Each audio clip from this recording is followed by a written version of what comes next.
بسم اللہ الرحمن الرحیم۔ نماز جنازہ میں ایک شخص ایسا آیا ہے کہ اب نماز جنازہ کی جماعت کھڑی ہونے کا وقت بالکل قریب ہے، یہ کھڑی ہو چکی ہے۔ اب وہ شخص اس حالت میں پہنچا ہے کہ اس کا وضو بھی نہیں ہے۔ آیا وہ بغیر وضو کے نماز جنازہ کا اہتمام کر سکتا ہے یا نہیں کر سکتا؟ اگر وہ وضو کرے گا تو جنازہ فوت ہو جائے گا، اس لیے کہ جنازے کی نماز بعد میں نہیں ہے۔ تو فقہا فرماتے ہیں کہ بے وضو کا نماز جنازہ نہیں ہے، لیکن اس میں کچھ گنجائش ایسی ہے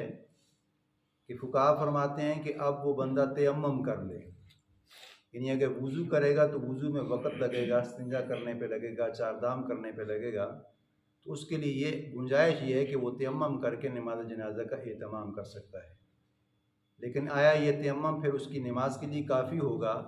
اب مثال کے طور پہ ایک بندے نے ظہر کے بعد نماز جنازہ پڑھا ہے اور اس کے بعد فوراً اس نے عصر کی نماز کو بھی ادا کرنا ہے، اس تیمم سے اب وہ عصر کی نماز بھی ادا کر سکتے نہیں کر سکتا؟ تو فقہا فرماتے ہیں کہ اس تیمم سے یہ باقی ماندہ نماز کو ادا نہیں کر سکتا، یعنی ظہر کی یعنی عصر کی جو نماز اس کے بعد آئے گی، اب وہ کہے کہ میں نے نماز جنازہ تیمم سے پڑھ لی ہے تو عصر کی نماز بھی اسی وضو سے اسی تیمم سے پڑھ لیں۔ تو فقہا فرماتے ہیں کہ اس تیمم سے یہ باقی کوئی فعل نہیں کر سکتا، بلکہ نماز کے لیے اس کو اصل نو نماز کے لیے وضو کرنا ضروری ہے۔ یہ تو ایک قسم کی ایمرجنسی نافذ تھی کہ اگر وہ وضو کرتا تو جنازہ نکلنے کا اندیشہ تھا، تو اس وقت یہ قدر گنجائش یہ ہے کہ وہ تیمم سے نماز جنازہ کا اہتمام کر سکتا ہے۔ دوسرا مسئلہ یہ ہے کہ آیا جوتے پہن کے نماز جنازہ کا اہتمام کرنا کیسے ہے؟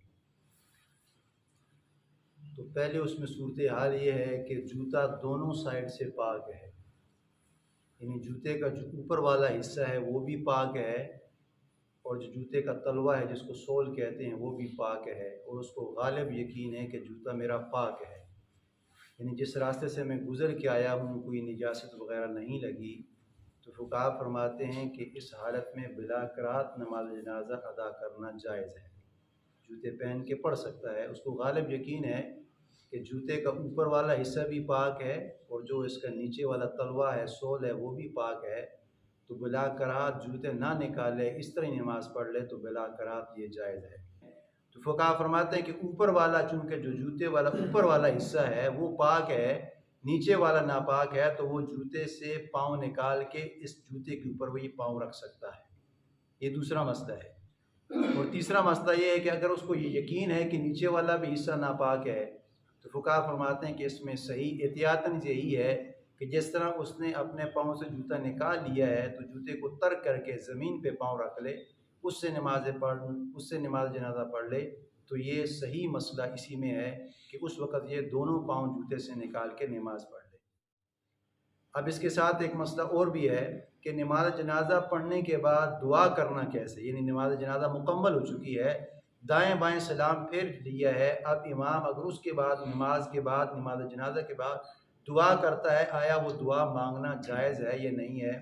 تو فقہا فرماتے ہیں کہ آقا انعامدار محمد مصطفیٰ صلی اللہ علیہ وآلہ وسلم سے نماز جنازہ کے بعد دعا کا کہیں سنت ثبوت نہیں ہے۔ نبی علیہ الصلوۃ والسلام نے کسی موقع پہ نہیں مانگی۔ پھر نبی علیہ الصلوۃ والسلام کے صحابہ نے نماز جنازہ کے متصل بعد یعنی سلام پھیر لیا، سلام پھیرنے کے بعد امام دعا کر رہا ہے اور مقتدی جو نماز جنازہ والے ہیں وہ اس کی دعا میں شراکت فرما رہے ہیں، تو فقہا فرماتے ہیں کہ نماز جنازہ خود دعا ہے، اس لیے کہ ہم تیسری تکبیر میں پڑھتے ہیں اللہم اغفر لحینا و میتنا، نماز اس کو کہتے ہیں کہ جس میں رکوع ہو سجدہ ہو، اور نماز جنازہ میں نہ رکوع ہے نہ سجدہ ہے، بلکہ نماز جنازہ ایک مکمل دعا ہے، اور میت کے لیے دعا ہو رہی ہے اللہم اغفر لحینا و میتنا۔ اب ایک دعا جو ہو چکی ہے اس کے بعد اگر امام دعا مانگے تو فقہا فرماتے ہیں کہ یہ سنت نہیں ہے بلکہ بدعت ہے، اور اس کے ارتکاب کرنے والا وہ بدعتی ہوگا، وہ نبی علیہ الصلوۃ والسلام کی اتباع پہ چلنے والا نہیں ہے۔ اب مثال کے طور پہ ایک بندہ ہے، اب یعنی کسی ایسے جنازے میں چلا گیا ہے، نماز جنازے کے متصل بعد امام دعا مانگ رہا ہے،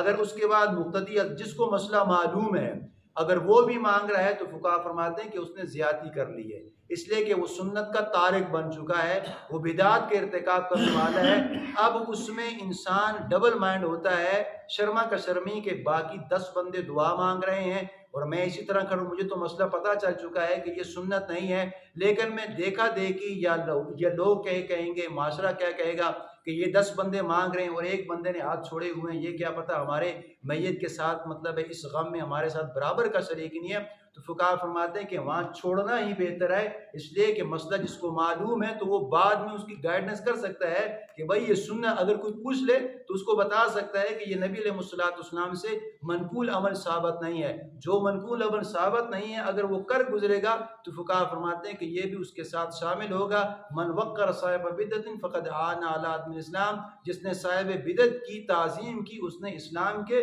منعدم ہونے میں تعاون کیا۔